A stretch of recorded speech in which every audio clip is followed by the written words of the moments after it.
In the shadowy streets of Victorian London, where gas lamps flickered against the encroaching darkness, a new genre began to take shape, one that would forever alter the landscape of literature and public consciousness.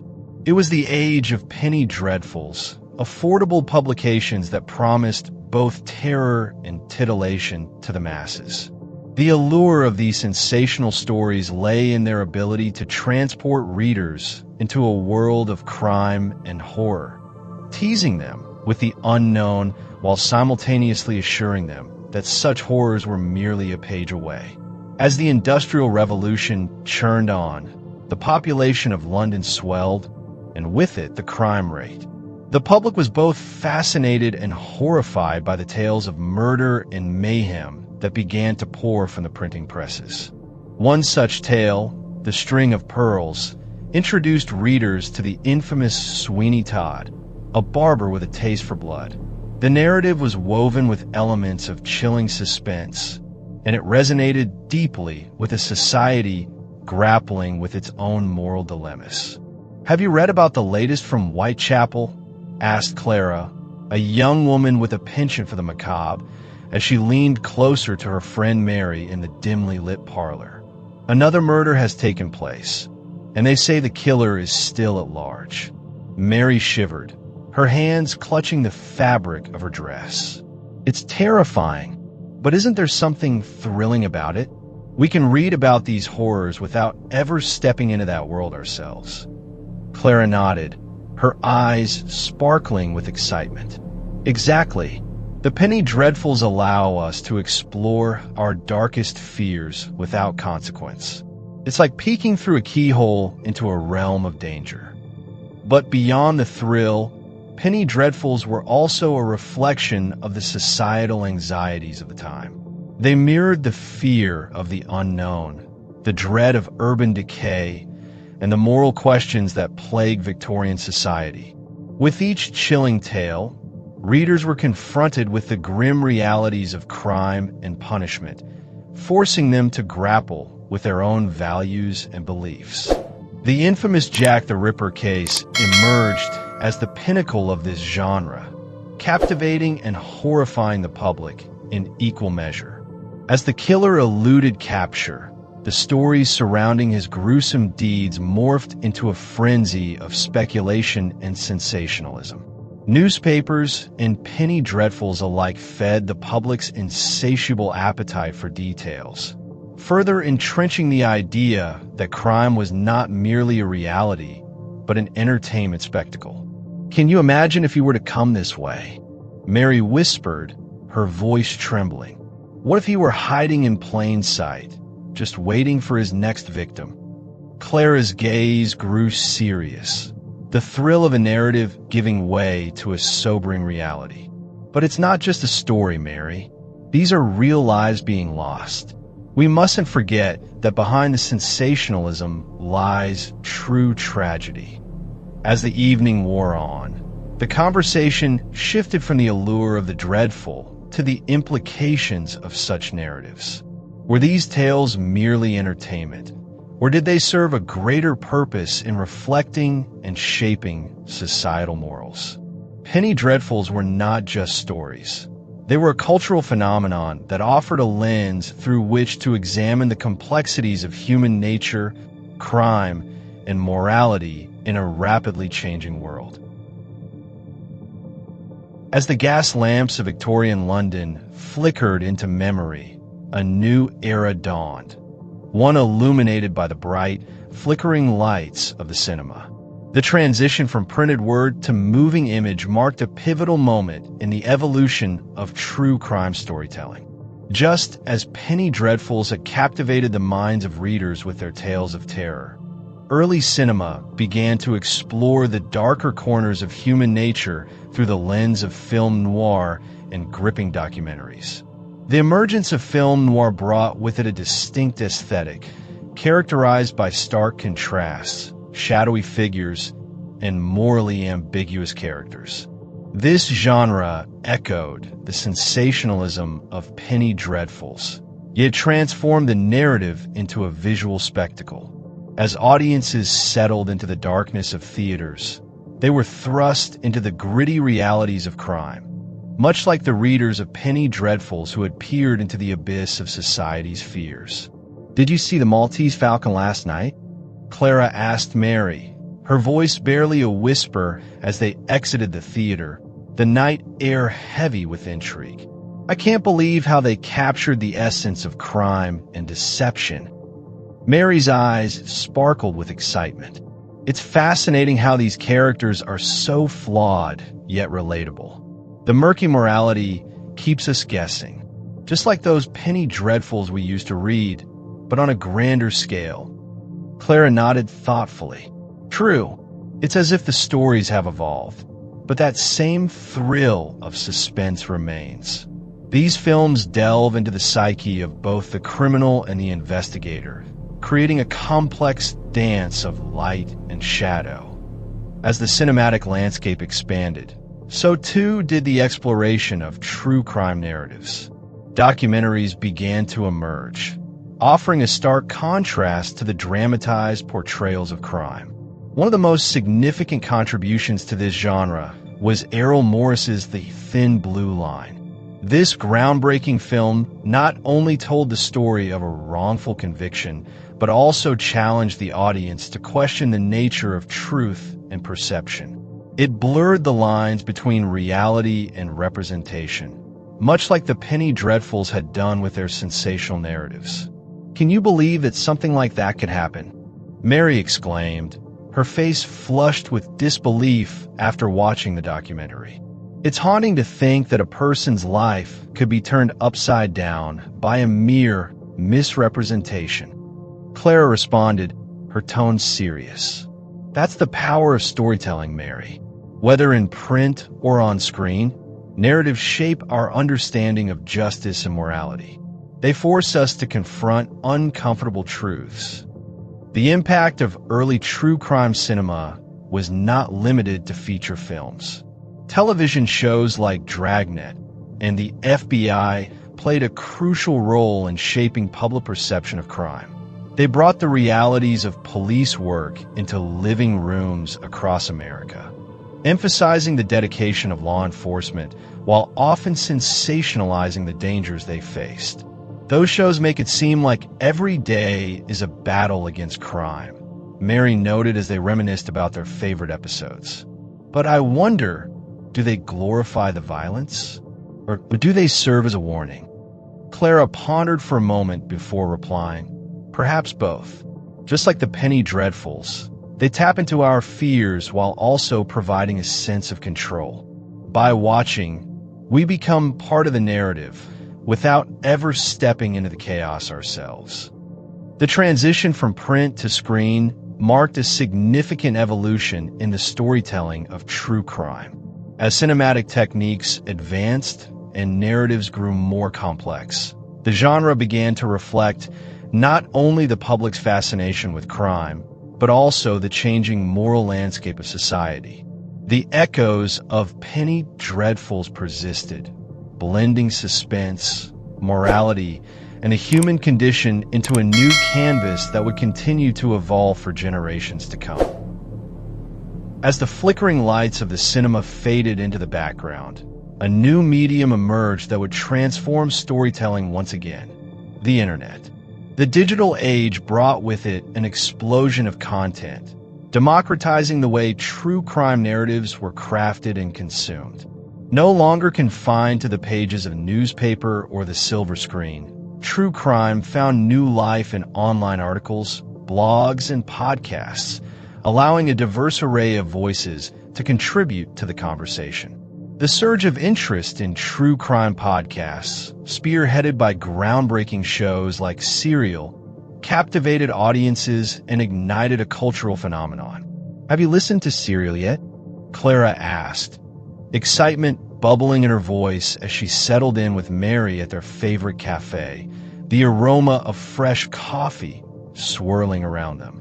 It's incredible how they unravel a story episode by episode. Mary nodded, her eyes wide with interest. "I love how it feels like you're part of the investigation. The way they weave in interviews and evidence makes it so immersive." It's like we're detectives ourselves." Clara leaned in, her tone more serious. "But it also raises questions about narrative authority, doesn't it?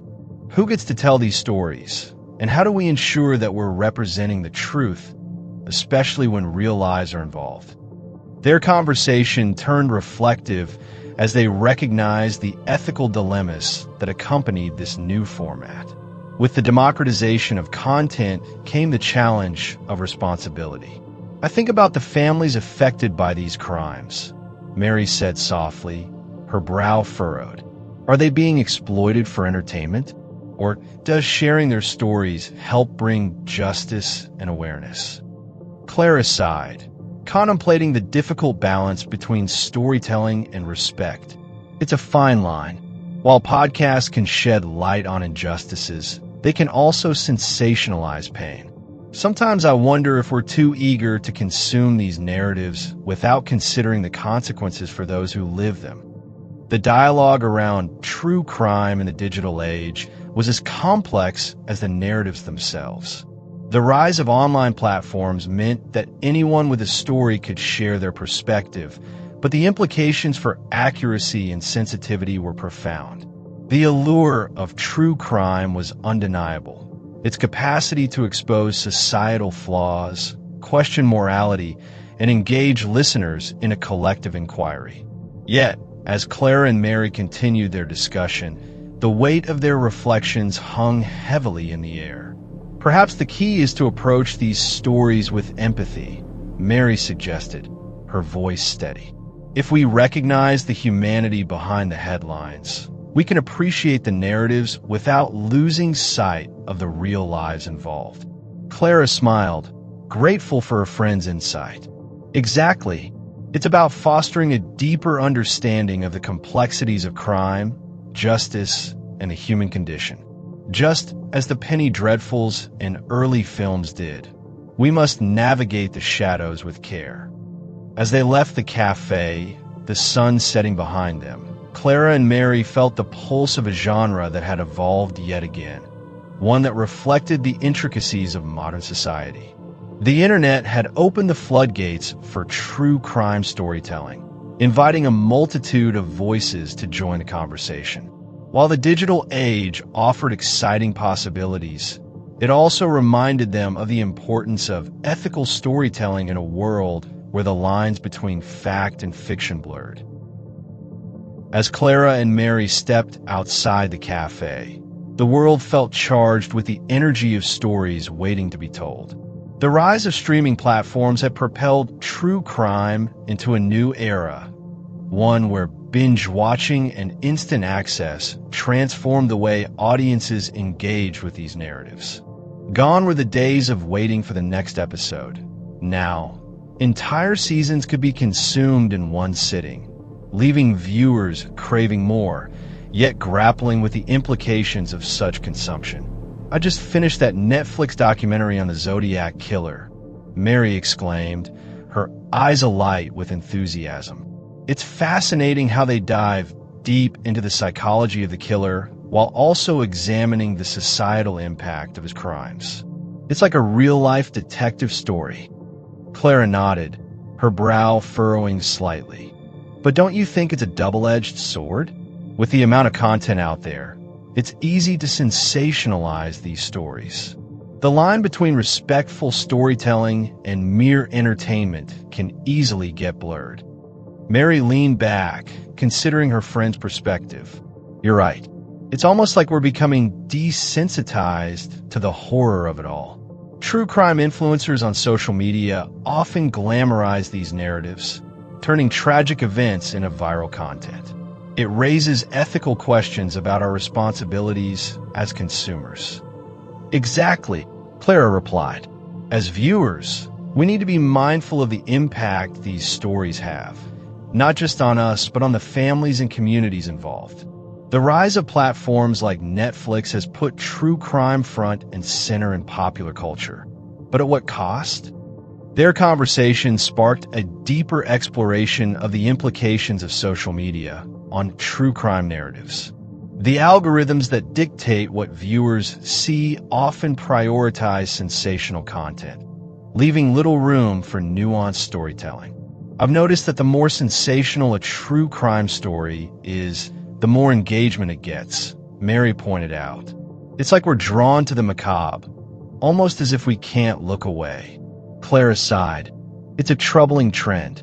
While I appreciate the accessibility of these stories, I worry that we're losing the depth and empathy that true crime can evoke. What happens when a next big story breaks? Will it overshadow the ones that deserve our attention? They paused at a crosswalk, the setting sun casting long shadows on the pavement. I wonder what the future holds for true crime, Mary mused. With new mediums emerging, like virtual reality or interactive storytelling, we might see even more immersive experiences. But will they enhance our understanding or simply serve to further captivate our attention? Clara smiled thoughtfully. Perhaps it's a matter of balance. If the storytelling remains grounded in truth and empathy, new platforms could offer fresh perspectives. But we must remain vigilant, advocating for ethical practices in how these stories are told. As the light changed, they continued walking, each step echoing the weight of their discussion. The modern landscape of true crime was ever evolving, shaped by the influences of technology and social media. Clara and Mary understood that, in this digital age, it was essential to navigate the complexities of these narratives with care, ensuring that the essence of true crime, its ability to illuminate societal truths, remained intact.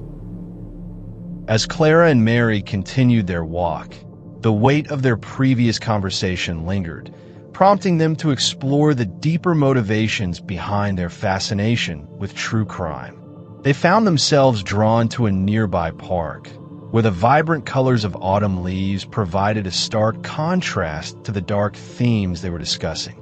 Do you ever wonder why we're so captivated by these stories? Clara mused, taking a seat on a weathered bench. It's like there's this insatiable curiosity within us, a need to understand the darker sides of humanity. Mary nodded, her gaze drifting to the children playing nearby. I think it's more than just curiosity. True crime narratives often mirror our deepest fears and anxieties. They force us to confront the reality that danger lurks in our everyday lives. Yet somehow, we find comfort in knowing that we're not alone in feeling this way. Clara leaned forward, intrigued. That's an interesting point. It's almost as if these stories allow us to process our own fears vicariously. We can experience the terror, the suspense, and then step back, safe in the knowledge that we're merely observers. Exactly. And there's also this element of justice that runs through true crime, Mary added. When we follow these cases, we yearn for resolution, whether it's the capture of a criminal or the vindication of a victim. It gives us a sense of order in a chaotic world. Clara's expression shifted to one of contemplation. But does that mean we're often desensitized to the suffering of others? I mean, how many times have we watched a documentary and felt more like spectators than empathetic human beings? Mary sighed, appreciating the depth of the conversation. It's a fine line. While we might be drawn to the horror, we must remember that these are real people with real stories. Consuming true crime helps some of us confront our own traumas, while for others, it can be a thrilling escape. Right, Clara said, nodding in agreement. It's like a coping mechanism. We turn to these narratives to make sense of our fears, to gain insight into the human psyche, and sometimes even to find solace. There's something therapeutic about it. As they sat in silence for a moment, the sounds of laughter from a nearby playground painted a picture of innocence. Clara pondered, so, in a way, true crime is not just about the crimes themselves. It's about us, our fears, our need for justice, and our search for understanding. It helps us navigate a world that can often feel unpredictable and unsafe. Mary smiled, feeling the weight of their conversation resonate with her. And As long as we approach these stories with mindfulness and compassion, we can perhaps enrich our understanding of ourselves and the world around us. It's a delicate balance, but one worth striving for. With that, they rose from the bench, ready to continue their exploration of the true crime landscape. The sun dipped lower in the sky, casting a warm glow that illuminated their path. As they walked onward, they felt a renewed sense of purpose, knowing that their fascination with true crime was not merely a guilty pleasure, but a complex reflection of the human experience itself.